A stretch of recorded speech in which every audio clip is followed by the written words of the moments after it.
It's a program of Jewish information, inspiration, motivation, and transformation here on The Gavriel Sanders Show.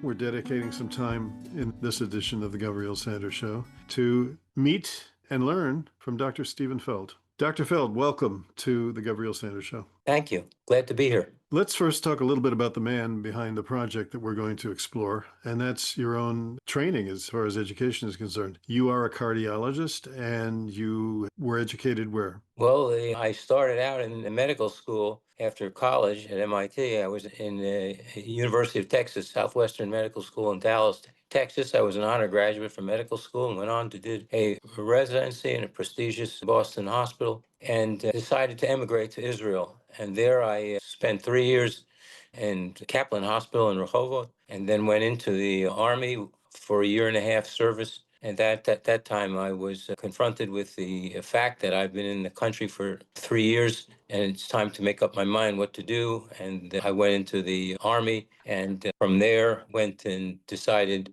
to have further training in cardiology, and went back to the States for cardiology, and did interventional cardiology, which is dealing with heart attack patients, trying to open up their arteries and prevent heart damage, and hadn't really been involved in any pro-Israel activities since I was a student at MIT. At MIT, I was involved, but here, through medical training, it just didn't allow me the opportunity or time to do that. And recently, my wife had been diagnosed with metastatic cancer, and we left our home in Texas. We went to Boston, to the Dana-Farber Cancer Institute, and at this time, October 7th happened, and I decided to write a book, which I started at MIT years ago, but I decided to write a book. My wife would be getting chemotherapy and try to sleep through it. I sat beside her, having closed my medical practice. I was now free to do what I wanted, and I wrote The Origins of the Arab-Israeli Conflict, a debater's manual for the college campus.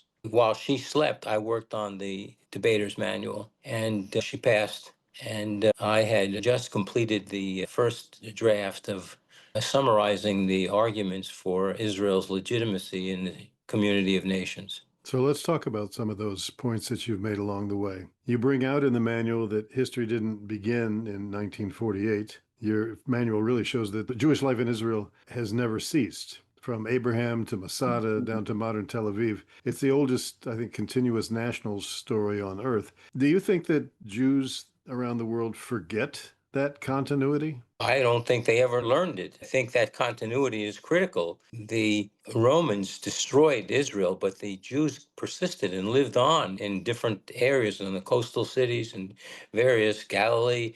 They never lost their populace. They were the most popular group ever since Abraham. The Arab nations emerged from the Arabian Peninsula and conquered Palestine, conquered Spain, conquered along their path. It was the development of military colonies and the preferential treatment of Muslims, including stiff taxation on Jews and Christians living in Arab lands, that forced the Jews to leave their homes. They could no longer support their population, their people. And so really, it is with the Arab nations that we have an account to settle, not with the Romans. The Romans destroyed our nation, but it never turned out and created a vacuum. You say in your manual, Palestine was not stolen, it was rebuilt. And then describe 19th century travelers like Mark Twain, who said that the area was a wasteland before the Zionist pioneers came and drained the swamps and made the deserts bloom. Why is it so crucial to remind people that Zionism was restoration and not colonialism? I think the distinction you pointed out is exactly that. Zionism is a return of the Jews to their land, and land which always maintained a Jewish population. And colonialism has no part in the history of Israel. It's Jews, even in the diaspora, we're living in neighboring Arab countries. So we're not a colonial power. We took in our refugees from surrounding communities and built a vibrant nation, which, yes, drained the swamps. Even to this day, the reclamation of land and the reclamation of water.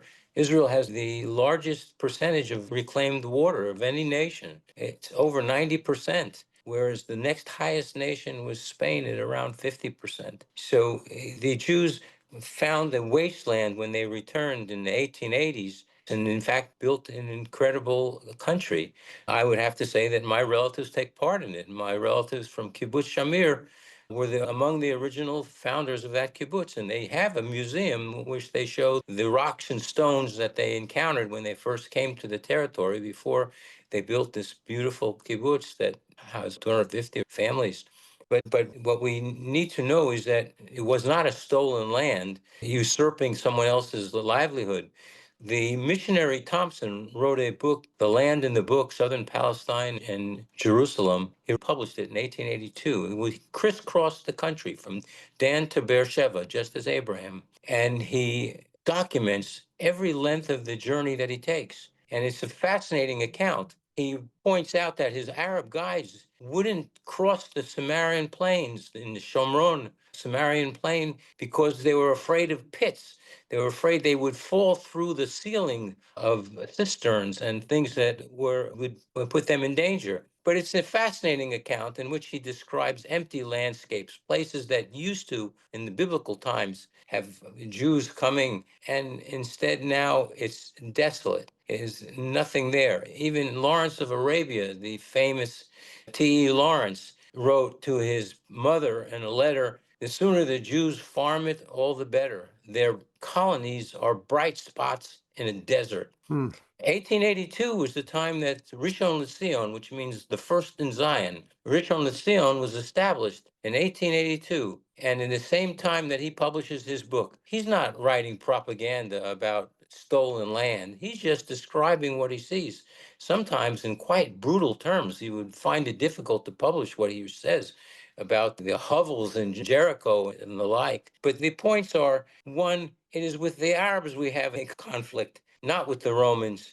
And it is the Jewish pioneers that came as Zionists that built our nation as a powerhouse, not only militarily, but in science and agriculture and every avenue, in every field, in art and music. And gave jobs to the local Arabs and raised them out of poverty. Nobody ever talks about that. There wasn't an electric grid when the pioneers arrived. And there wasn't the water carriers that we now have and the gas pipes that go from place to place. All of this was built out of scratch. And we did it in such a manner that all the world can learn about our drip agriculture and in the desert, letting the deserts bloom. And that's what we have. You made But this manual, you say, as a debater's manual to be applied in campus situations. Why did you take that direction? the most horrific part of this murderous October 7th was the fact that everyone in the universities celebrated. They're celebrating this massacre and brutality that was indescribable, and as if it never took place. And they have their pat formulas that they've learned. They think they know something about the Middle East, even though they've never been here. It was discouraging to me that in academia, this is what would arise. I was impressed by a couple things about the manual. First, people hear the word manual, they think, oh my gosh, it's Farmer's Almanac. It's only 25 pages of information that you've sequenced chronologically and with issues. So you did a great job of providing plenty of references as well. I was very impressed with how much you packed into such a small digital package. So that's tremendous. Now, as we bring this to kind of a terminus, as we're making this recording, the peace agreement between Hamas and Israel, brokered by, of course, President Trump and Bibi Netanyahu, our prime minister, with the input from many other capable people, that agreement is barely a week old. What's your perspective based on your knowledge of Middle Eastern history? What's your knowledge of the potential future of this agreement? And it's a speculative question, but I think you have a perch to respond to it. I don't have any special knowledge that is not apparent and available. My personal feelings is they will continuously break the agreement, but that didn't prevent us from the wondrous return of our hostages. And we'll have to see step by step. We'll see whether or not they can transmit the bodies of those that they still owe us. And it's important that Trump stood by Israel because no other country seems to want to do that. They just think that we're going to forget about our hostages and just go along our merry old way, and we're not going to free them. And I think they make a big mistake. I agree with you. So your manual reminds us that the war over Israel's existence is fought not just on geographical borders, but it's fought in the classrooms as well, lecture halls, newsrooms even. Peace treaties can stop rockets, but only truth can stop lies, right? There are many takeaways that we can reference to this manual that you've so skillfully put together. What's one major takeaway? What's your ambition for any student or teacher or person of influence who reads this manual? What do you want them to go away with? That this landscape was completely blank when the Jews came, and they made a nation that everyone else is envious of. And that's what I see it as happening, is this is envy. The state of Israel didn't harm anyone. They used its intelligence to lead to these victories in science and in agriculture. And that's what I would say would be the quotations and a debater's manual is the most critical thing. And that's why I made so many references and the use of original sources rather than someone else's interpretation of this or that, but the actual person who knew what's going on. Josephus begins his account of the Roman war with the opening line: "This was the greatest war ever fought between city or nation." Ever fought between city or nation. If you don't read Josephus in his 8 volumes, you're going to miss all important kinds of first-hand information, as General Titus goes in front of the Jews and says, "If you fight us, we will exterminate your race." And those are the translated from the Greek, because as Josephus was writing in Greek, those were the educated of the time. Even though this was the Roman Empire, the Josephus account is in Greek, and the Harvard University Press has it with the English translation. But that would be the most important that I would say, is that proven beyond a doubt by everyone who goes to visit Israel before or during the 19th century, all say the same thing: a deserted wasteland. What a shame. Nothing here to see. And that's what he gets when he crosses from the top of Israel and Dan to the very bottom in Beersheba. That's what I would say would be the most important. You won't find these quotations anywhere else. Excellent. Dr. Stephen Feld, thank you for giving us a manual for moral clarity and reminding us that history, at least when it's told honestly, is Israel's best defense. Correct. Thanks again for being with us. Thank you. This is Rabbi Mordechai Becher, and you're listening to the Gavriel Sanders Show. I'd like to discuss a question which people often ask, and a friend of mine was asked it in the following way. He was at an airport, somewhere in Virginia, I think, and he was about to have his coffee, and he said a blessing over the coffee, which is what we say normally before we eat anything or drink anything. And a woman sitting nearby said, "Excuse me, sir, do you always speak to your food before you eat it?" And he said, "Well, actually, I wasn't speaking to the food, I was speaking to God." Anyway, what does it mean? You know, what is a blessing? So what's the purpose behind it? So first of all, the standard format of the blessing: Baruch atah Hashem, blessed are you, our God, Elokeinu, our God, Melech haolam, King of the universe. And one of the most common is Shehakol niyeh bidvaro, everything was created by your word. First of all, in terms of an analysis of what it means, the word Baruch, blessed, what does blessed mean? I mean, you know, if someone sneezes, you say bless you. So what you really mean is God bless you. But if you're blessing God, then what are you asking? God bless himself? I mean, what does that mean? You know, it's a little strange. So one of the great sages, the Rashba, he says that the word Baruch comes from a biblical word bereicha. Bereicha means pool. In modern Hebrew, a swimming pool is a breichat schiyah. So what does he mean by a pool? He says what it means is it's acknowledging that God is the pool from which everything flows. He is the source of everything. So the word Baruch, you are blessed, really would be translated, or should be translated, almost like a phrase. And what we're saying is the following: Baruch atah Hashem, you Hashem, with whom I have a personal relationship. Hence I can say you. Elokeinu, our God, with whom we have a national relationship as the Jewish people. Melech haolam, King of the universe, with whom we have a relationship because we are creatures of God. Baruch, you are the source of absolutely everything. So the main point of a blessing before we eat, or a blessing on any type of pleasure we have, is really to acknowledge that the source of all of it is from God. And there's a few reasons for this. Reason number one, the Talmud puts it, it is really, in a sense, asking permission. If God created the world, and creation, ex nihilo, creation of something from nothing, is, I suppose, ultimate ownership. As if you go to some place and a total desert, and you cultivate it from scratch and do everything yourself, in a sense, you've done the ultimate ownership. You've really created it, and that's not even from nothing. That is actually from something. God, who creates all of the universe from nothing and sustains it continuously, it is His. So therefore, as the Talmud puts it, we're asking permission. The verse says, the earth and everything in it belongs to God. And there's another verse in Psalms that says the earth was given to humanity. And the Talmud says that's not a contradiction.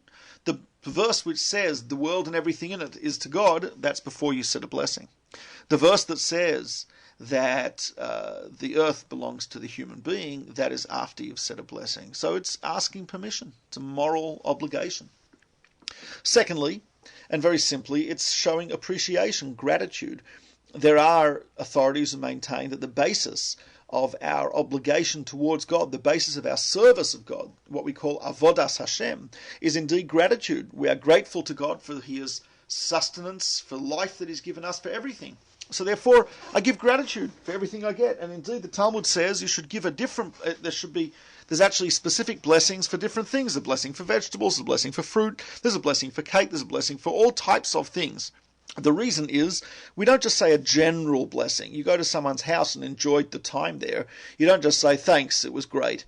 You might want to say, you know what, wonderful, the room was gorgeous, and thank you for all the travel amenities you included there, and the meal was great, and so on and so forth, and thanks for keeping the kids away from me, etc., etc. So to acknowledge everything, because God doesn't just create textured vegetable protein or fermented tofu and everything tastes like that and would survive. He creates a variety of experiences, chocolate and cinnamon and vanilla and steak and seafood and kosher, and all this, an unbelievable variety of taste and texture and aroma. So if we're enjoying that, it'll be appropriate that we acknowledge that. That is number two.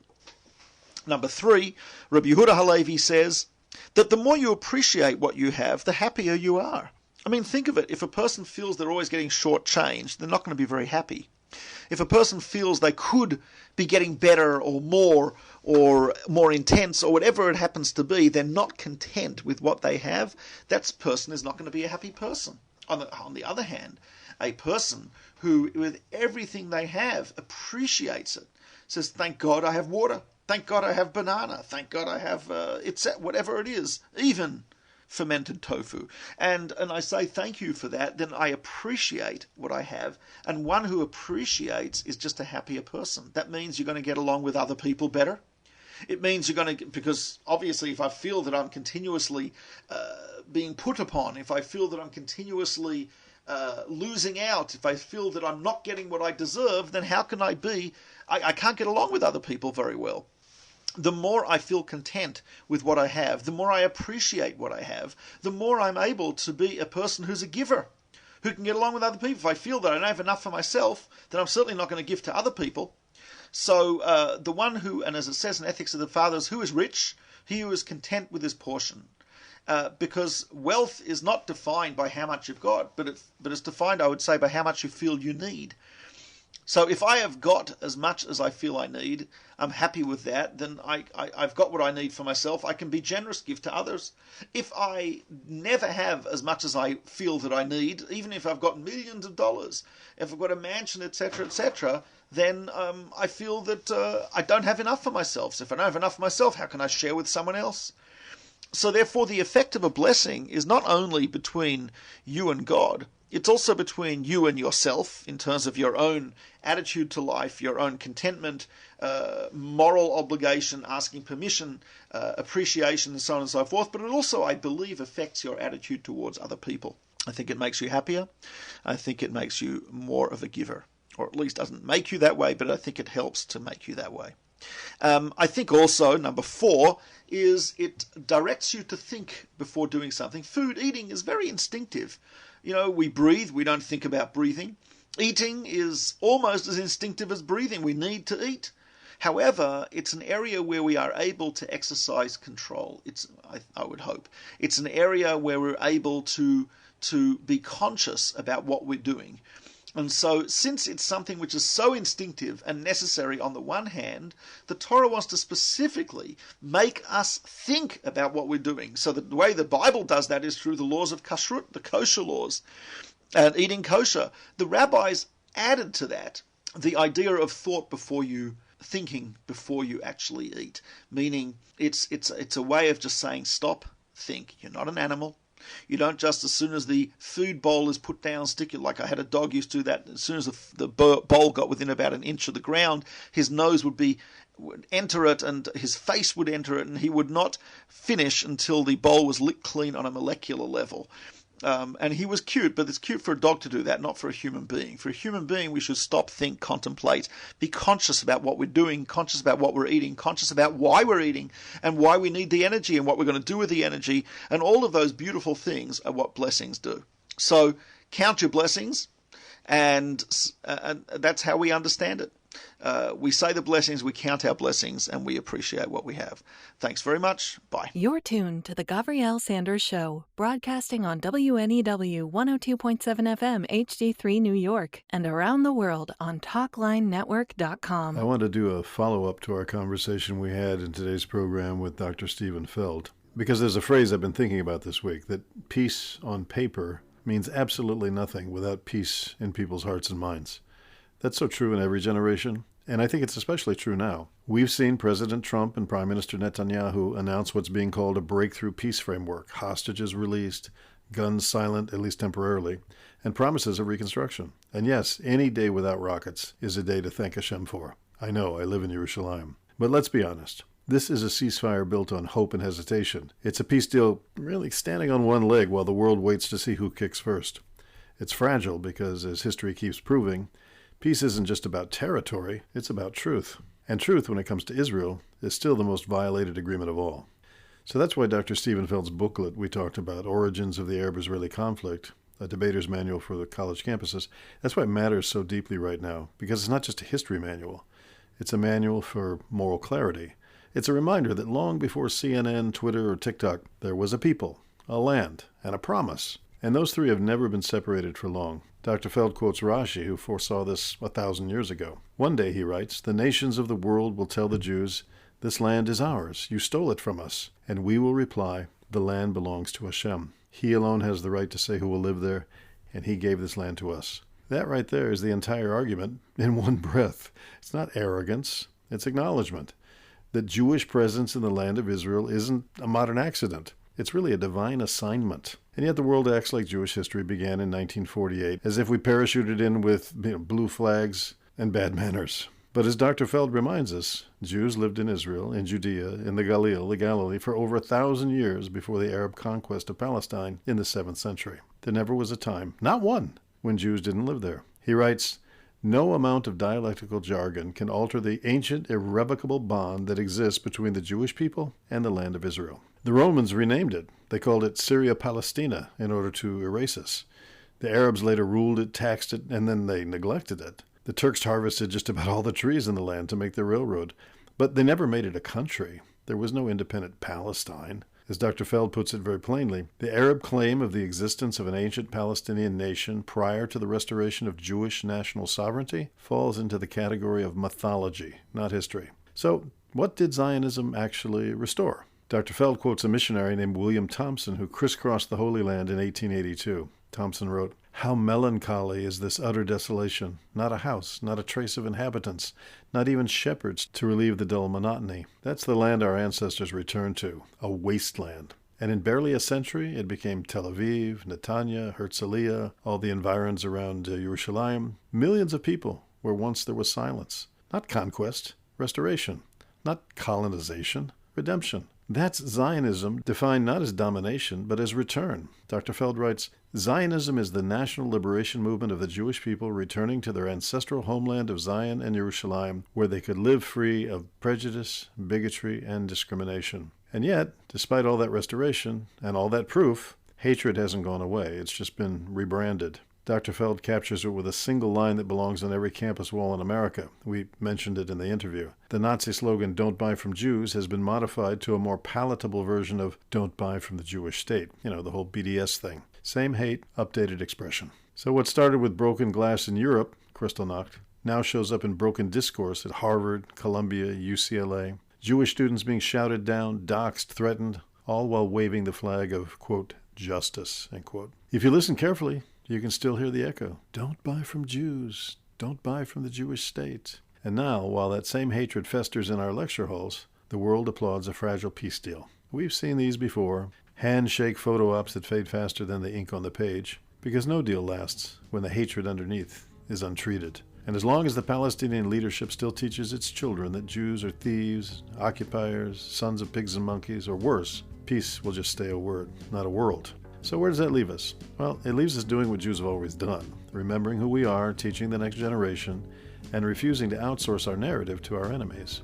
Because history has shown, when Jews forget their story, others are eager to rewrite it. So this isn't a time for despair, it's a time for backbone. As Dr. Feld writes, mislabeling Israel a colonial nation serves as moral justification for an assault on Jews worldwide. That's why truth isn't optional, it's national defense. And yes, let the diplomats ink their papers, let the cameras flash, but real peace begins when the lies stop selling, when universities stop preaching hate, and when young Jews stop apologizing for being alive in their own homeland. Because the peace Israel really needs, the one that lasts, won't be signed in D.C. or Doha. It'll be signed in hearts that finally admit this people, this land, this story, they were never strangers. So if you're listening to me right now, I want you to have a copy of Dr. Feld's manual on the conflict. I'll be happy to email it to you. It's a PDF. It's only 25 pages of text plus references. It's free. So pause a moment right now and send an email to me at Gavriel Radio, that's Gavriel radio at gmail.com.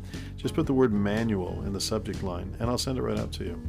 The other thing you can do to help propagate the truth about October 7th is to get a copy of the book Extreme Trauma, October 7th as an Outlier in Human Potential. It's available on Amazon. Israel's Ministry of Foreign Affairs and Diaspora Affairs has endorsed it, as has the Israeli Embassy in Washington. And I'm working to get this important compilation to tens of thousands of Jewish and Christian Zionist students on campuses. So go order a copy for yourself at Amazon and maybe get a second copy for a student. And then write me and tell me that you did that. Please, yes? Start this new year with doing something redemptive for our land, our people, our heritage, and our future. Okay? There you get your homework. Get the manual, get the text. Then let's get busy about making a difference. Voltiv. This program showcases people, organizations, and opportunities for making a difference. Tune in next week for another freshly baked edition of The Gavriel Sanders Show. You can reach Gavriel at gavrielradio@gmail.com. That's Gavriel radio@gmail.com. Thanks for listening.